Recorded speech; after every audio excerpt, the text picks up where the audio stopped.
Wonderful. Well, thank you all so much for joining us tonight.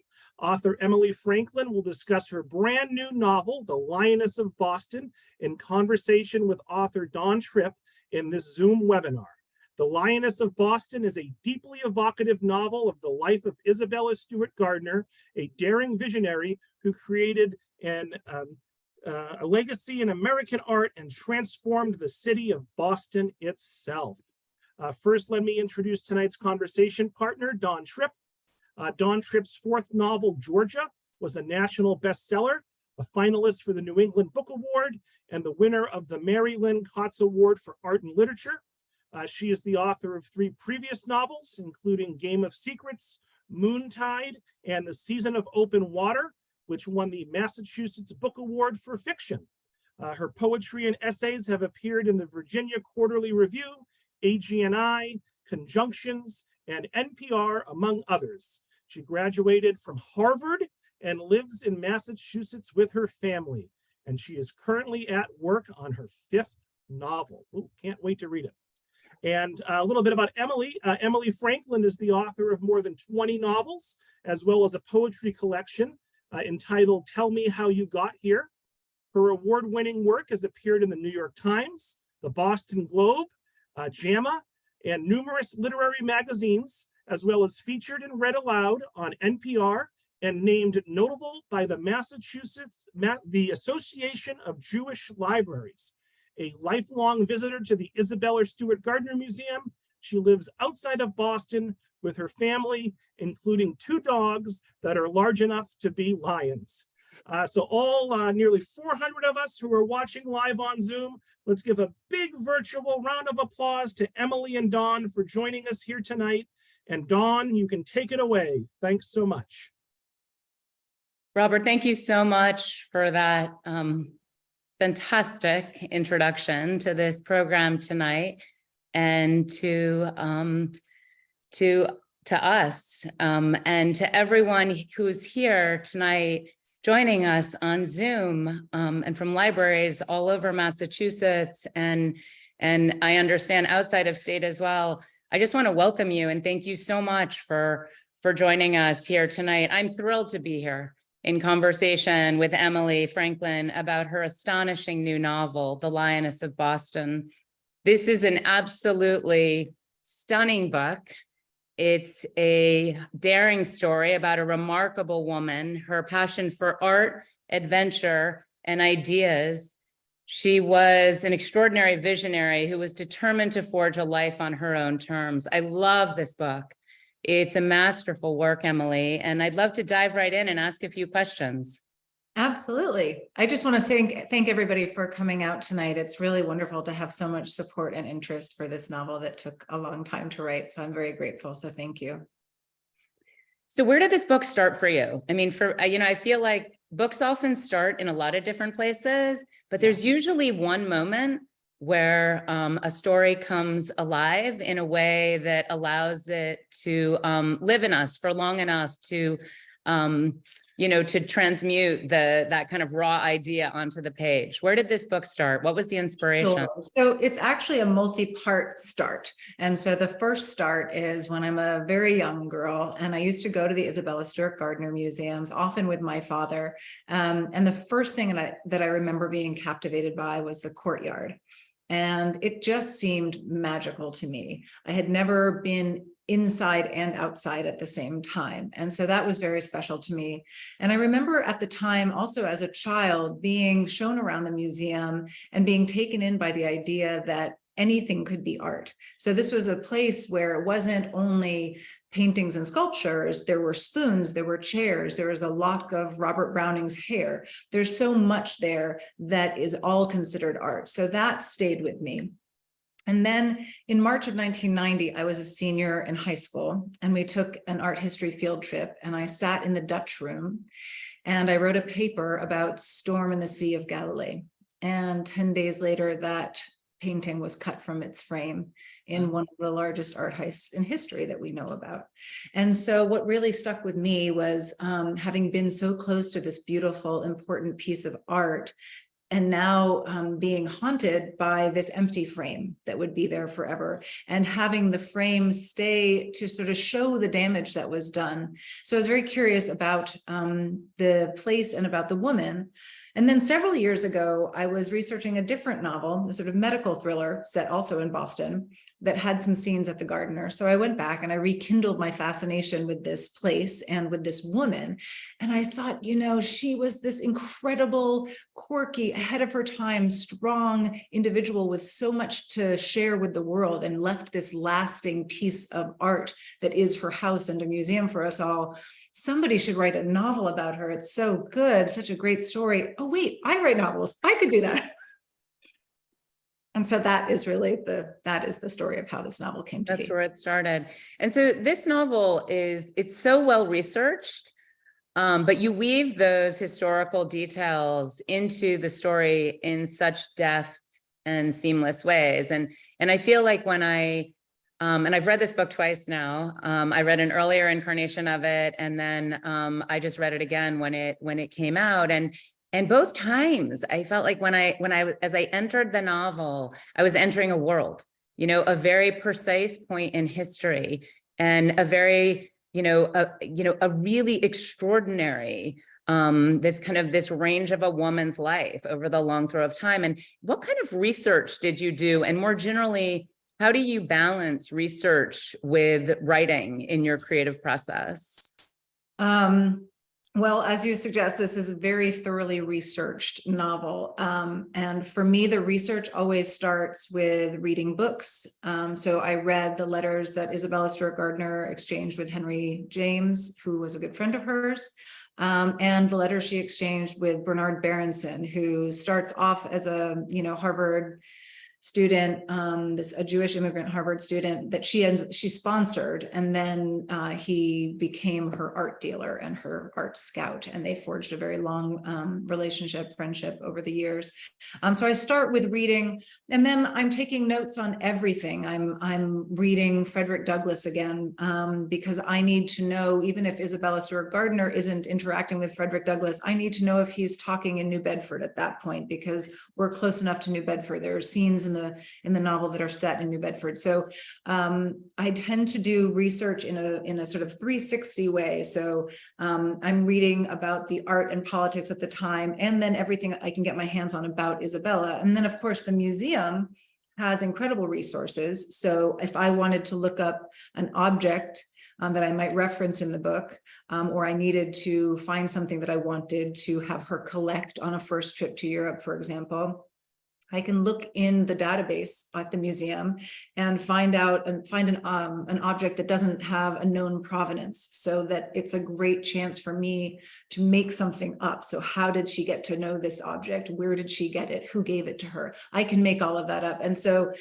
in terms of balancing the writing and the research, I was a nerdy sort of academic kid, so research comes pretty naturally to me, and I find everything very interesting. So I always want to know, if I'm talking about pine tar, I want to know how to make pine tar and when was it invented. And I think I find things so interesting. I have to be careful not to put too much stuff in there. So for me, I have to know when the research stops and when the writing begins. And that, for me, is usually when the characters begin to talk to me and I begin to hear how I'm going to figure out whose voice is which. And for Isabella's voice came first, obviously. And that was when I knew it was time to put the research tools away and begin. And are you able to hold that research, those details in your head? Or is that something that you also, towards the, like after you've written a draft or maybe like midway through a draft, do you find that you also are kind of sealing off to do more research, to layer in those bits? It just felt so integrated. Yes. And it just felt so deeply alive in that past. So it wasn't even that I was reading about something that happened back there. It felt viscerally alive to me now. Well, thank you. I mean, that was the goal, really. But no, I think when I research, I tend to layer in and layer in and layer in. So it is already sort of arriving fully formed by the time I come to write. And I know if I'm finding a painting technique that I want to mention, that's what John Singer Sargent did when he did her portrait, that he painted wet on wet. And so I know that I want to put that in the scene. I am literally sticking a piece of paper into my other pieces of paper to layer that scene within that scene. So I'd love you to read a short section. That way, the audience can get a sense of the voice of the book. And then we'll come back to, a few more questions in our conversation. Absolutely. So for anybody who just heard Dawn say that I was going to read, don't have a panic. This is about 2 minutes. I'm not going to read the entirety of this very lengthy novel. So to set this up, the novel is structured in 4 distinct books that follow the chronology of Isabella Stewart Gardner's life. Now, the prologue is the older Isabella looking back on her life, and that older voice comes through, woven in between each of these books that I just mentioned. But I'm not going to read the prologue. I'm going to start when Isabella has just come to Boston. She's about 20 years old. She's newly married to Jack Gardner. And she is not being warmly received in the Boston society. And so this very short section I'm going to read is when she is about to go she's going to a dinner party that she's dreading. Evenings collected Putnams and Elliots, Amory's, Cabots, Lowell's, Warrens, Hallowell's, Wells, and others, families Oliver Wendell Holmes summed up as Brahmins in his recent novel, as though they were all interchangeable, elite without uniqueness. I felt a growing despair with this. I wanted the belonging and yet loathed the neediness that ensnared me, the idea that to be integral meant being one of them, and by definition, thus not myself, even if I wasn't yet quite sure of who that was. One of the rules for dinner parties, none of the diners ought to feel superior to the others, and yet I felt myself on the lowest rung. We entered the drawing room on the heels of Miss Appleton, whose complexion glowed rosy atop her pale champagne dress, ringlets bobbing and dancing in the light like a sea creature, beautiful and deadly. Mrs. Amory, in green silk pierced through with tidy navy ribbon, embraced Miss Appleton warmly. We waited around a moment so as not to intrude, which was fine for Jack. Men may stand and look around the room and are assumed to be thinking, perhaps measuring the room's dimensions. But women often stand and feel foolish, as though we are lost, or, in my view, as though we are somehow always in the wrong place. I wore a dress that had arrived the day before, sent from Douceur in Paris, where I had first visited with my parents and Jack's sister Julia back when we were still in school. I saw Miss Appleton taking the yardage of my outfit, nipped in the waist, too much for Boston, lined with buttons on either side. I had thought the sketches from Paris were glorious, different, and only now realized difference ought never be the goal. Miss Appleton's eyes wandered over my dress as she held her stunning face statue still. How unusual. Beautiful people can afford a touch of cruelty. Other guests arrived, comfortable in the house as regulars in the dinner party rotation. The room was grand in the understated Boston way. Upholstered fine furniture, lighting neither too bright nor too dim, nothing too showy, nothing that appeared recently acquired, for part of the custom in this realm was to present the self and one's house as always having been this way. I was the only new addition. I love that. And that really captures the way Isabella is an outsider, and that sense of being outside, that sense of being exile. It's so hard for her at times. It's devastating. It's crushing. At the same time, it galvanizes her sense of individuality, her ferocity, her determination, and her will. And I would love you to talk more about that and that dimension of her character, both the outsider and how it shapes her vision. Right. So Isabella Stewart Gardner was an outsider. She was born into privilege. She was born into money, and she married into money. And I think the assumption from every side was that she would be warmly welcomed into Boston's society, but she wasn't. She was an outsider from New York. But I think more than that, what hurt her was her outspoken nature, which of course, hurt her in the beginning, when the sort of rejection held power over her. But the more rejection she dealt with, the stronger she became in many ways.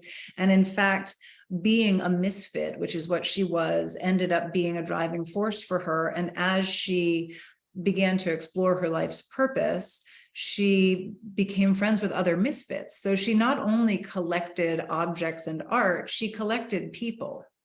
And she collected people who perhaps existed on society's outskirts.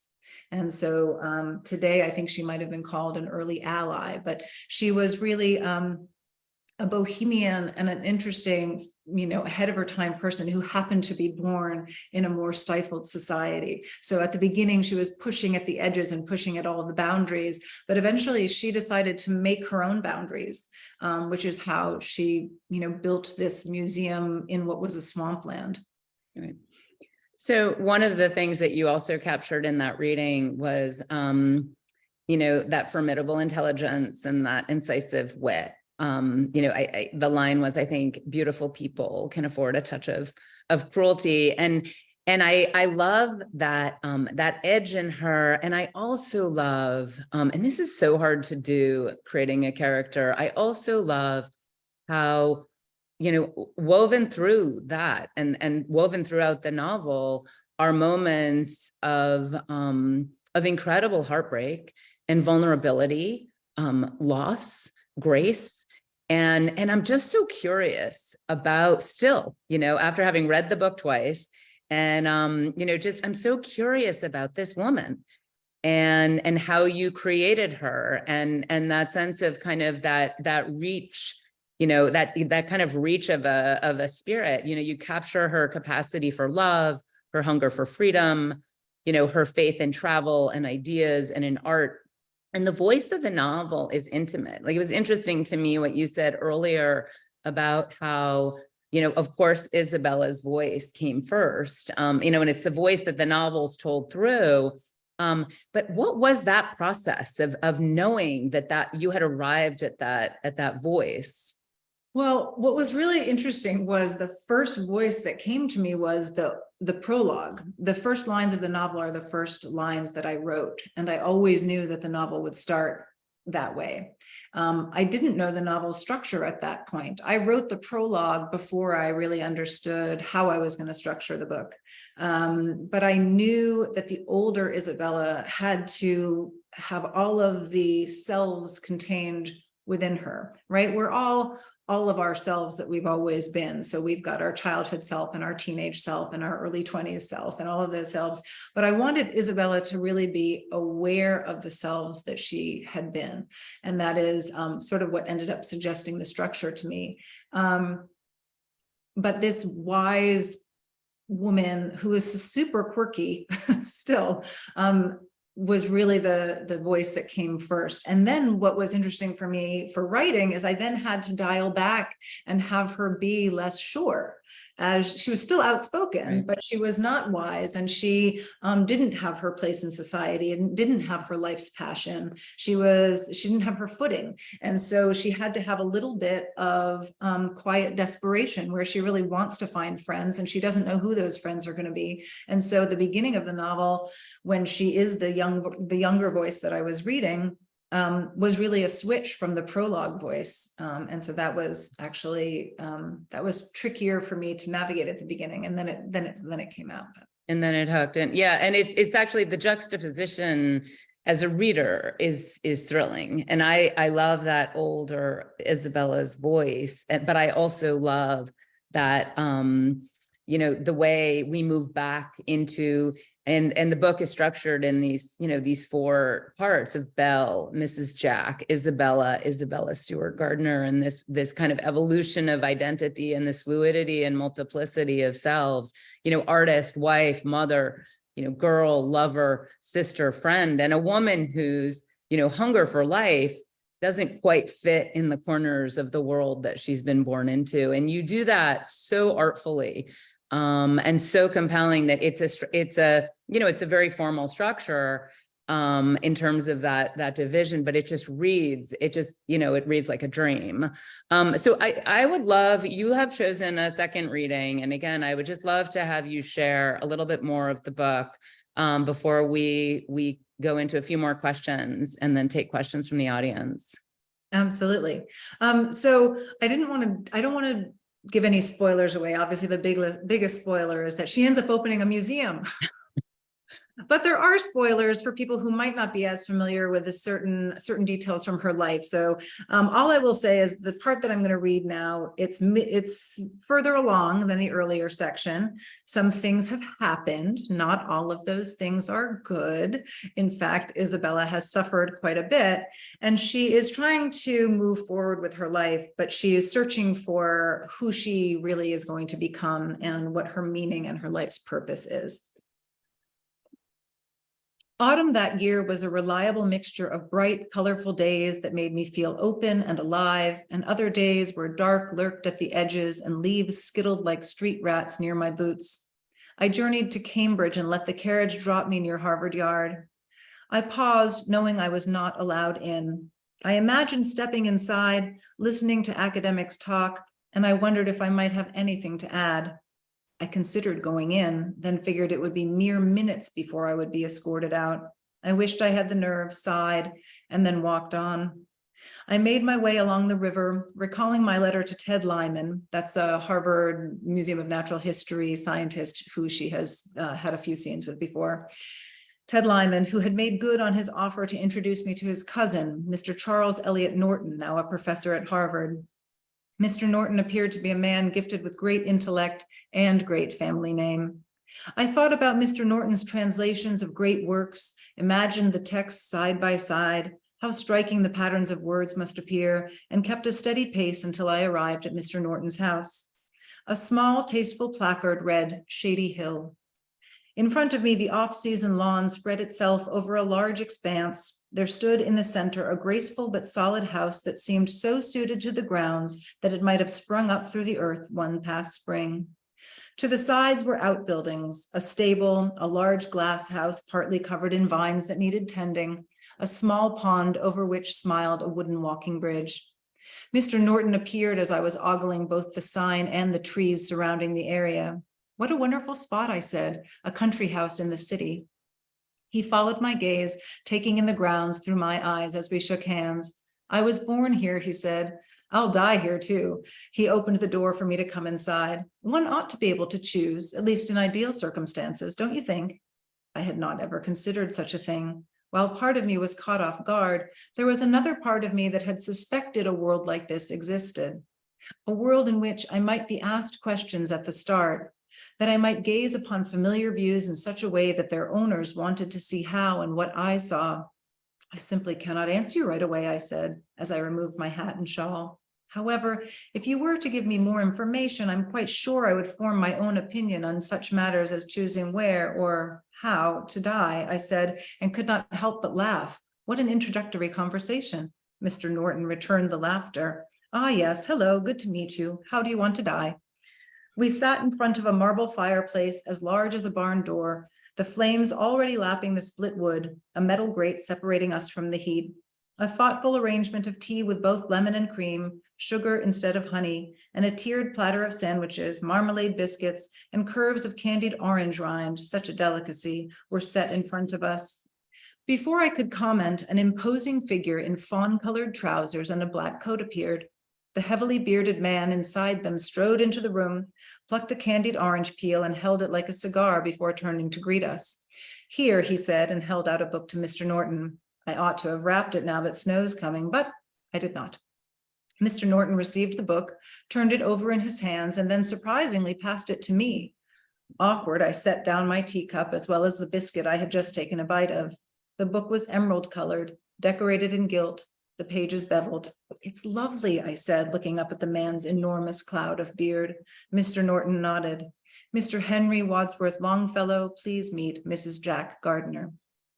We shook hands, which led to the transferal of candied peel stickiness, which in turn made me gesture to the book with my chin so that I wouldn't ruin it. Neither man understood my gesture, and the book remained on my lap. Mr. Longfellow blocked part of the fire as he addressed us. They're binding copies of our translation in red as well as green. Which do you think? Mr. Norton sipped his tea and said nothing. I had no idea if this was an act of their friendship, thoughtful pauses, or if I was meant to comment. I made a decision. I would have both, I told him. Surely if there are two bindings, one must have both on the shelf. Mr. Longfellow regarded me as one might a tropical bird wandering into a cityscape. I'm quite positive your view is correct, he said, and plucked another candied orange rind, nodded to Mr. Norton, and took his leave of the room without asking for the book back. A maid brought me a damp cloth for my fingers, after which I studied the binding. The Divine Tragedy, I read aloud as I traced Longfellow's name on the cover. The interior pages listed James R. Osgood and Company, Boston. I like to think of this being printed here. Mr. Norton rose and recited to me in Italian, in that book which is my memory, on the first page of the chapter that is the day when I first met you, appear the words, here begins a new life. I felt the heft of Longfellow's book on my lap and the weight of Norton's words. Might you be interested in coming to some of my lectures, he asked. I certainly would be, I told him, if my presence wouldn't be too shocking. Being with books suits you, he said. He added, would you like a prescription for change? If you happen to have one at hand, then yes. He handed me the book. Here, this seems to belong with you, he said. I accepted the book and his warmth. I had no such luck as my husband or you attending Harvard, I said. I am having to educate myself. And we have the chance to do that with books and libraries. Just want to kind of point that out. Yeah. This novel is about, it's about many things. It's about a woman. It's about, it's about history and a time in history. It's also about power, and it's also about access. And that line really strikes home of, that she has had to educate herself. And she feels the weight of that. She also feels the responsibility, the kind of the social responsibility that comes with that, with the kind of opportunities that she has been afforded. And E.L. Doctorow has a quote that I love about the difference between, history or biography and fiction. And the historian will tell you what happened. The novelist will tell you what it felt like. And I feel like you really capture in this novel how she felt that sense of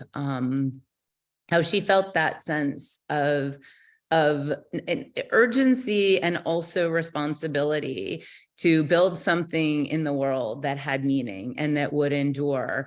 And I just would love you to talk a little bit about that and what that means for us now. Well, I think, the main thing that Isabella Stewart Gardner really wanted to do was to make art accessible to the public. And she did that, despite the fact that it was yet one more area in which people thought she was, a little bonkers for doing so. But I think in terms of her educating herself, she's so, she was so fortunate to brush up against, Charles Eliot Norton and Ted Lyman. But I think it's those opportunities that were afforded to her are based on one characteristic that I think that she had in spades, which was she was so curious about the world. And, curiosity breeds empathy. So if you are curious about someone, it's another way of being kind towards them. And so I think her curiosity about books and art and artists and people who loved whoever they wanted to love and travel and other cultures all came from her curiosity. So her intellect and her studies were all based on that curiosity. And that is something that she tried to pass on to her whole world that was around her. And her curiosity was something, it's interesting because curiosity is something, at least in me, and I can't speak for anyone else, but it's something in me that I always had it as a child. And it's not that I lost it kind of when I was, a little bit younger, but I was just busy. And now I find as I'm getting older, like that curiosity is something that I actively cultivate, because the world is such an engaged and an incredible place. And you really feel that sense of aliveness that she felt, and how that shaped her vision and her commitment to building the museum and to collecting the art. So I'd love you to talk a little bit more, if you don't mind, about how you blended fact and fiction. Right. It's tricky because obviously this is not a biography. This is a novel. This is fiction. And I have the skill set to write a biography. I guess I could, but it's not something that I would ever try to do, because I would inevitably want to make people do things on the page that they may or may not have done in real life. So how I approached this was obviously with a ton of research and really wanting to honor the facts as I understood them. And at the same time, my lens of Isabella Stewart Gardner is my particular Emily Franklin lens. If you were to write a book about Isabella Stewart Gardner, or another author were, it would likely be such a totally different book with a different focal point. And my lens was really that she was a woman who was ahead of her time, and she was sort of a feminist before feminism, and yet I really wanted to stay true to the 1800s Gilded Age of Boston historical details. So in order to do that, my research really started with the elementary school timeline, where I was putting in order all of the bits of her life, all of the important points I knew I wanted to have in there. And then I was also layering in what was happening in the world, what was happening in Boston, what was happening in Europe. And then in terms of where I blended that fact and fiction, a great example. So I didn't put things in this novel that most of it is true. There are examples where it's either open to speculation, it may or may not be true, and nobody knows, and so I went with best guess. But then there's a good example of the blending would be midway through the book. The first Impressionist exhibit takes place in Paris. It takes place at Nadar's studio. He is a photographer, and that is in fact where the first Impressionist exhibit took place. And this was before they were even called the Impressionists. They were just a group of anonymous painters. And showing at that exhibit were Monet and Manet and Renoir and Degas and Cézanne and Bertha Morisot, and so many painters that we know so much about. But I am guessing, and maybe there are some art historians on this Zoom, but of the many people who are listening, I'm betting that the artist that I mentioned that everybody knows the least about, comparatively speaking, is Bertha Morisot. And she was the only woman who showed there.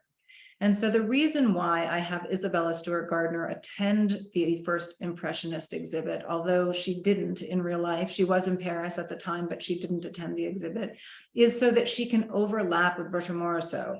Because if Isabella is going to end up being ahead of her time and winds up opening this museum, you can arrive at the end of a life and know that you're a fully formed person. But in the pages of a novel, I have to show how she's becoming that person. And so I chose to have her go to this very real exhibit that really unfolded the way that it did.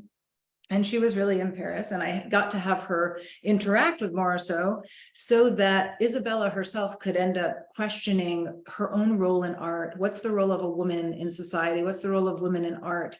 What is it like to be a female artist? What is it like to champion an artist, even if one is not an artist? And so I really got to explore where those facts and fictional boundaries overlap. And so that's a good example of that. And I guess what I'm saying is any choice that I made to have something that wasn't factual was in service to Isabella's character and in service to my lens for this novel, which is, in poetry, which I also write, as you know, and in fiction, I often think that, it's our job is to tell the truth, but sometimes the best way to tell that truth is to make something up, to demonstrate that truth.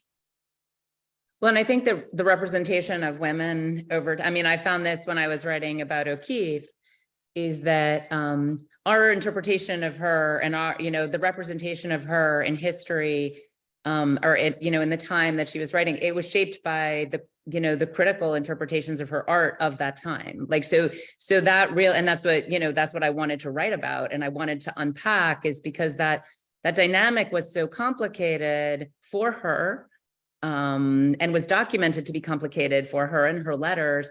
And yet it has shaped our understanding of who she was and what she was after. And one of the things that I think when you're, or at least for me, when I'm writing, historical fiction about a woman, it does feel that there's an obligation that we have as novelists to capture the spirit of those women in a way that is, as you say, true to their character and true to their spirit and true to their documented vision. And, I feel that was for me a driving force in writing my novel. It felt critical to contribute to the scholarship around O'Keeffe. And I really feel one of the things that I love so much about your book, about the Lioness of Boston, is I do feel that it contributes to the scholarship around Isabella Stewart Gardner and her legacy in meaningful ways. Well, that's really kind. Thank you for that. So I have one other question before we kind of open up to our audience. I would love you to talk a little bit about your relationship with the art that she collected. Is there a piece of art that particularly speaks to you that you would want to have? It's so hard to choose. I mean, every time I went back to the museum, I would think, ooh, that's so beautiful, or that's so interesting. And all these objects, some of them wouldn't even fit in my house. I think they take up whole walls and everything. But there is Dodge McKnight has a whole room at the museum.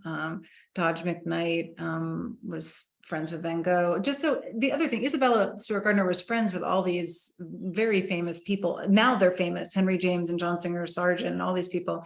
And it's so interesting because Dodge McKnight, who became a friend of hers and a very important artist to her, he was also friends with Vincent van Gogh, and everybody was friends with everybody else. And it's so funny to think of everybody being alive at the same time.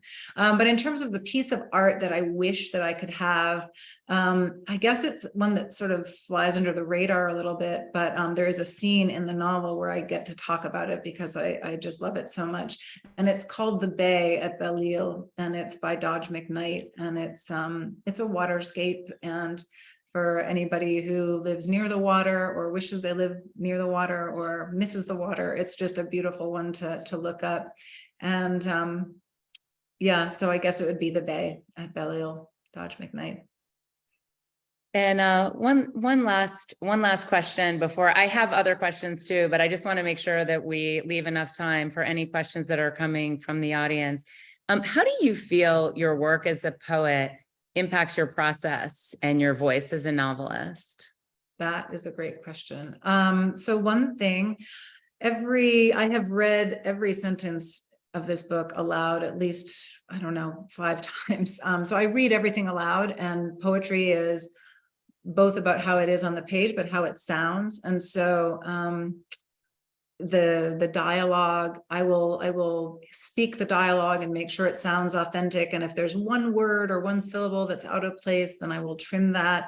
And the same thing for the description. I think poetry for me, the way that I write, is to explain or describe very complicated feelings or situations in the simplest way possible, so that it's the most accessible. And I think that's what I tried to do with this too, which is to be able to describe things, I hope, beautifully and deeply, but also in ways that make this book readable for everybody. This is not meant to be so dense that people can't tear into it the way that you would a favorite book. And I really wanted it to be that for people. Yeah, that's great. Thank you. Robert, are there any questions that we that Emily can take from the audience. I'd love you to share any questions that might have come in. Absolutely, Dawn. So we have roughly 20 questions already. And a few folks, Emily and Dawn, feel free to chime in at any time. But Emily, we have a few folks asking questions about your title. How did you choose the title for your book? Oh, that's a great question. So there is a sketch of Isabella Stewart Gardner that exists, of Isabella walking 2 lions down Commonwealth Avenue in Boston. No one really knows if she did this, if she didn't do this, but let me tell you, in this novel, she does it, because why wouldn't I want to write about a woman walking lions down the street in Boston? And what I really was looking for in the title was I wanted to ground, to really ground the book in a place, which is Boston. This is a Boston book. So much of how Isabella is becoming herself runs parallel to Boston becoming the city that we know it to be today. So we get to see the opening of the Swan boats, the first time the Boston Symphony Orchestra plays, Mass General Hospital, Perkins School for the Blind. All of this stuff is written about. And the building of the Museum of Natural History, which now is a Restoration Hardware, everybody. You can buy a couch right there. But I wanted to have something strong. Lions are very strong and female. So Lioness is female. And when I first started going to the Isabella Stewart Gardner Museum, the entrance was in a different place than it is now. And the front was flanked by 2 stone lions. So that is how it became the Lioness of Boston. Jennifer asks, what is one of the most interesting or surprising facts you learned about Isabella during your research? Well, I think what was surprising for me, I knew that she had all of these famous friends. What I didn't know was how close she had been to her sisters-in-law. And in fact, they were really her first friends, and how she really learned about friendship. And one of the sister-in-laws, Julia, is how she met her husband, Jack.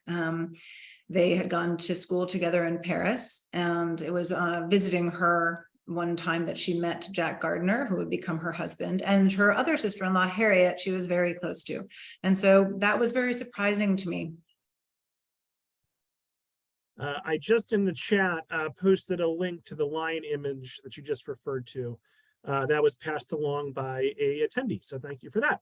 Thank you. An anonymous attendee asks, if Isabella was here today, what do you think she'd be doing? That is a great question. I don't know what she would be doing. I suspect she would still be collecting, because I think she really developed a huge passion for collecting art. She collected people. But I suspect that though I can't think of what she would be doing aside from collecting, although I think she'd be educating and opening up. She'd probably have collected enough to open another place, and she would open that to the public too. I know that she would be really into tweeting and texting and memes and all of the ways that we have to communicate now, because she was really witty. She had a lot to say. She had opinions, and she was not afraid to share them. So I think maybe she'd be writing op-eds. Margaret asks, has the Isabella Stewart Gardner Museum had any comments about your book? We were featured in the Boston Globe side by side, my book, The Lioness of Boston, next to their biography that came out in the fall. I guess the Globe thought it would be a really interesting book group pick to sort of be able to look at the fictionalized version of a life. But we have not, and I wish they wanted to do stuff with the book, but I think they're not that interested yet. I know that the museum is not carrying the novel in the bookshop or in the gift store. Hopefully that'll change, but they have not had more of a comment than that. Well, we're going to change that, Emily. Let's start the petition. Topher asks, of the 4 books of Isabella, her 4 different personas, which do you think is the truest, and which best represents, quote, a woman ahead of her time? Oh, that is a very complex question. I mean, I think what I was really trying to do with having the 4 different books was to to suggest that she, with this older, wiser voice, that she has all of these other selves within her. So she's always been ahead of her time, but the question is finding out how best to use that voice, and which is what she gains by the end of the novel. So I think the final book is super important because she figures out what to do with herself and how to be comfortable. And the more she lets go of society's expectations, the more fun she has, the more fun Boston has watching her and enjoying the spectacle of Isabella. And the more she's able to do good in the world and find a way of showcasing art for the public. So I suspect that all of the books demonstrate that, but then the further we get along in the novel, the more fully realized she is as that ahead of her time person. And there's a line in the book that I'm not going to be able to recall right off, but it's about how there are these different pieces of her heart and her passion and her desire, and they're all, and she goes, or like it's all of that kind of those broken pieces that she's collecting back and reassembling into this museum. But you really do feel that she has this relationship to all of these people that she collects, these lives that she collects, these stories that she collects, these layers of consciousness that she draws together. And then the art and the museum and that indoor-outdoor space that you described, like the whole of it is a representation of just this incredibly complex, layered woman. An anonymous attendee wants to know, how long did it take you to write this book?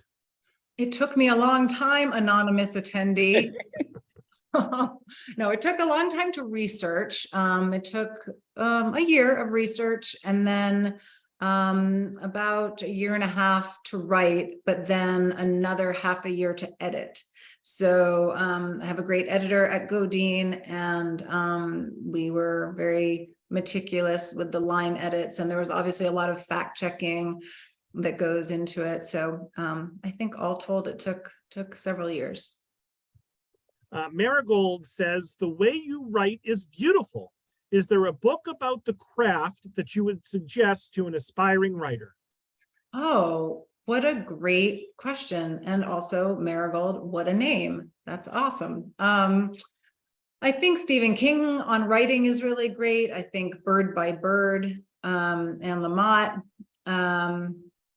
And other than that, my advice is really just to read widely, not just in the genre that you're trying to write in, but in all genres. So I've written and published poetry, fiction, nonfiction, young adult, memoir, cookbook, screenplays, and I think that's both because that's everything that interests me, but also I think the broad read provides skills that you might not otherwise have. So for instance, reading nonfiction, if you're trying to write a short story, you still will get tools from that. So those are my suggestions.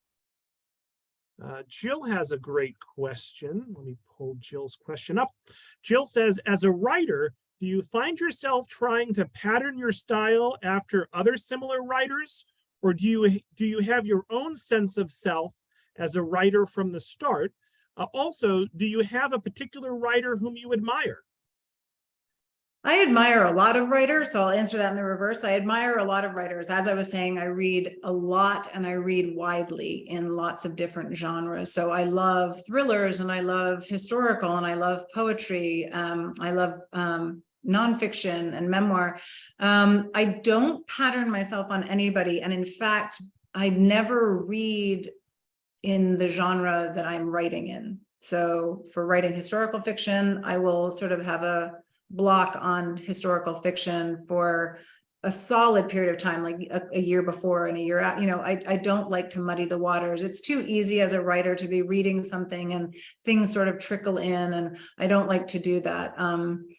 So that's what I do to try. And I definitely have a sense of my own writing. I started writing when I was a kid. I first started publishing writing when I was in high school. So I've been doing this for a very long time. And so I definitely have my own voice, but I admire so many writers and so many poets. All right, so we'll ask some more questions about Isabella, because lots of folks have questions about Isabella. Rami would like to know, who helped Isabella choose the art for her collection? Oh, that's a great question. So the most important person in that realm was Bernard Berenson. And he became her art scout. As I said before, he was a Harvard undergrad that she sponsored after he graduated. He wasn't quite sure of his path, but he ends up becoming, you know, one of the foremost voices in Italian Renaissance art, and certainly was her primary source for scouting and buying art.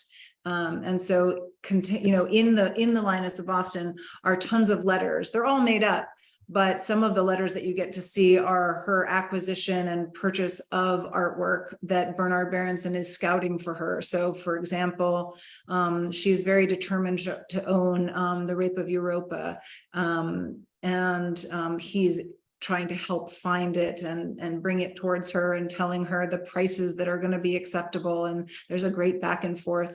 And so he was really her art advisor in that realm. But she also had an eye. So she might go to Venice and come back with stone fountains and wine goblets and what seemed to be 14,000 chairs. I don't know when the last time people were at the museum. It's really an extraordinary amount of chairs she has in there. But she collected things that she liked and things that she was advised to collect. Several questions about her house, her mansion. Anonymous attendee asks, how did she decide to build the house?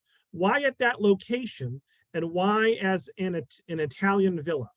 Oh, great questions. So originally, so in the beginning of the novel, you'll read that if you choose to read it, Isabella lived at 152 Beacon Street. Eventually, she had too much art to be contained within 152 Beacon Street and actually pushed through to the next house. And pretty soon that amount of art took over that house too. She had the idea of building a house in Boston that was based on the palazzo, the palace she used to visit in Venice. She fell in love with Venice as a city and everything that it represented to her. And when she would go visit this family named the Curtises, who had a son whose artwork she ended up collecting, she was just completely taken in by their courtyard, which is what her courtyard is based on. And so that's the style of house that she wanted to build. And in terms of the location, you know, all I can do is speculate, but she wanted it to be different because everything she did was different. And that was really important to her to have uniqueness. And that was an expanse of land. The fens at that time was, you know, a deserted, swampy muck land. And everybody really thought she was crazy. And you can actually find online pictures of her in her full-length Victorian garb, standing there determined to build this, you know, house behind her. And it's just a joy to see. She's up on the ladder, she's down trying to arrange tiles. She was very, very involved in the building of this, but that's why she wanted it to look that way. So folks, we're going to begin to wind down. I'm going to ask just a few more questions. Jessa would like to know, you mentioned that you had a timeline of Isabella's life. What years are covered in your historical novel? Okay, so we start in 1861 and we end in 1903 when the museum has opened. You touched on this a little bit with the conversation with Dawn, but it is a good question, and it comes up quite a bit when we're hosting historical fiction authors. So Barbara asks, when I read your book, will I be able to discern fact from your carefully crafted fiction? You will not. That is the hope. I think people who are scholars are able to do that so much, and that's not so much a pat on my own back as, you know, I was very careful with that. Again, So much of it is true. There are some parts that are either pushing at the edges of truth or that are made up. There are characters in here who are not real people, who were not real people. Obviously, Henry James really is Henry James. But there are people that I made up because I can't have a novel that's entirely populated by name-dropping people. And I don't think you'll be able to tell, but I've had some great reader letters emailed to me about people Googling certain things only to find out there's no online trace of this person, and it's because I made them up. And so that's very reassuring to me. So hopefully it'll be again, as I was saying, the most truthful way. A made up thing is sometimes the biggest truth of all. So I hope that readers will really connect with this strong, ahead of her time woman and understand why I made any of the fictionalized choices that I did to create what I hope is a gripping novel, as well as a novel that people can learn things from. Final question goes to another anonymous attendee. They write, collector is a characterization that has come to take on negative connotations today, such as wasteful, hoarding, even dorky. Isabella finds power in being a collector. How did you help that empowerment? That is such an interesting question, Anonymous. And it's something that I wrestle with too, which is, on the one hand, life is short. Why do I bother collecting anything? On the other hand, life is short. I should collect things, and the way that I approached it in this book is really what we collect. It tells about ourselves, and Isabella's way of collecting, the act of collecting for her, was first of all something that she was capable of doing. She had a great eye. She arranged things. The reason why the museum is the way it is, and if anybody moves a single thing, it all goes to Harvard, so nothing can be moved. The reason she did that is she really had a vision, and so that vision was to collect in order to show the collection to the public. So it was not entirely self-serving, which I think is very helpful in terms of the against hoarding. I think she wanted to create an environment that felt safe and exciting and very interesting to her and to everybody who visited. And as I said, she collected people as well as objects and art. And I think that was just part of who she was. She made a circle of friends where once she had none, and she created a house with tons of artwork where once there was nothing. And so I think I choose to see it as less hoarding and more a beautiful collection of meaningful people and objects that she wanted to share with the world. So folks, let's give Emily and Dawn a big virtual round of applause for a wonderful presentation tonight. I do want to again thank Emily. I want to thank Dawn. I want to thank the bookstore partner, Book Oasis in Stoneham. I want to thank Emily's team, particularly Celia Johnson from Godine. And I want to thank the 19 partnering libraries, including Arlington, Ashland, Clinton, Groton, Hopkinton, Lowell, Manchester, Merrimack, Nashua, Newburyport, North Reading, Rockport, Sharon, Spencer, Vineyard Haven, Wayland, West Newbury, and Westford. So look for an email from me tomorrow with a link to this recording, a link to a feedback survey, a link to the Book Oasis in Stoneham to purchase a copy of Emily's book. I'll also include both Emily and Dawn's websites. So look for that email tomorrow. And I know we didn't rehearse this, but Emily or Dawn, do you have any last words for the audience? I do. I just want to say thank you so much for tuning in and for this support. It means so much to me. I work alone almost all the time. So to be able to share the work with actual humans is really lovely, anonymous or not. And if you choose to buy the book, I'm just very grateful for that too. It's really important for working artists. So thank you so much. I just want to say that I bought this book for my mom for Mother's Day. She doesn't know. I'm not sure if she's on tonight, but she knows now. I just feel so fortunate to be here, not just because I love this book so much, but also because Libraries are where, for me, when I was a young reader and wanted to grow up to be a writer, I just felt like every time I entered a library, I was just surrounded by, all these spines, and behind every spine, there was a world. And so I just want to thank all of the libraries who've come together tonight to support this event. Well, thank you, Emily, and thank you, Dawn, and thank you for a wonderful conversation and a great evening. So thank you all so much, and I hope everyone enjoys the rest of their night. Thanks, Robert. Thanks, Dawn. Thanks, Thanks, everyone. Robert. Thanks, Emily.